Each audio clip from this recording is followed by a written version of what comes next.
प्राथमिक माहिती आहे त्या प्राथमिक माहितीनुसार हा व्हायरस नवीन नाही आहे, यापूर्वी देखील हा व्हायरस आलेला आहे। पुन्हा त्या व्हायरसचा चंचू प्रवेश होताना दिसतो आहे। या संदर्भात जी काही ॲडवायझरी आहे ती आम्ही लवकरच त्या ठिकाणी जारी करू।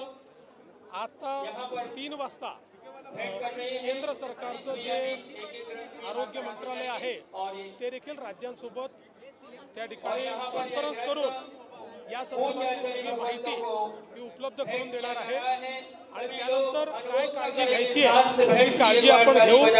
आता लगेच पूर्णपणे घाबरून जाण्याची आवश्यकता नाही आहे किंवा माझी माध्यमांनाही विनंती आहे की या संदर्भात कपोलकल्पित माहिती किंवा कोणी काही सांगतं अशा प्रकारची माहिती देऊ नका। जी अधिकृत माहिती येईल ती अधिकृत माहितीच माध्यमांनी देखील पोहोचवली पाहिजे। ती जास्तीत जास्त अधिकृत माहिती आपल्यापर्यंत लवकरात लवकर पोहोचेल अशा प्रकारचा आमचा प्रयत्न आहे। आज आरोग्य विभागाची बैठक झालेली आहे आणि आता केंद्रीय आरोग्य विभागासोबत बैठक ऑनलाईन चाललेली आहे। साहेब, छत्तीसगडमध्ये नक्षली अटॅक झाला, 8 जवान शहीद झाले, मी त्याची माहिती घेतो।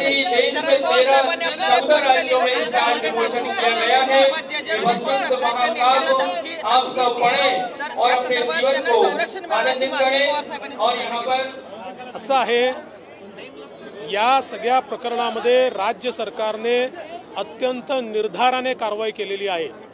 कुठेही आम्ही मागे हटलेलो नाही, मागे हटणार नाही, कोणाला सोडणार नाही आणि कोणी कोणाला धमक्या देण्याचा प्रयत्न केला तर त्यालाही सोडणार नाही।